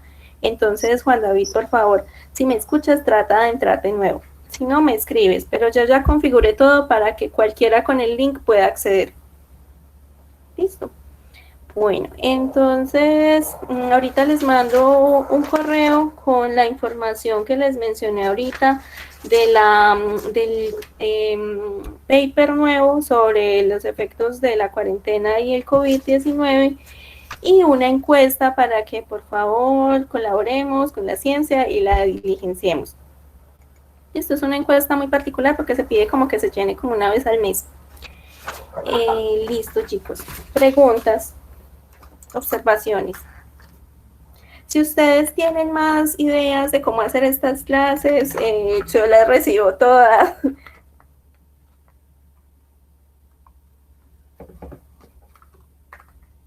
¿No? Ideas. Bueno, si se les ocurre algo, me cuentan. Por favor, disfruten la Semana Santa, traten de hacer cosas diferentes, de meditar, de hacer yoga, de no estar metidos en el televisor, ni en el celular, ni en el computador. ¿Sí? De hacer algo distinto. Listo, y síganse cuidando mucho. Bueno, profe, hasta luego, muchas gracias, profe. Listo. Cuídense, que estén bien. Profe, chao, gracias. Chao. Muchas Profe, gracias. gracias. Chao. Listo, hasta luego.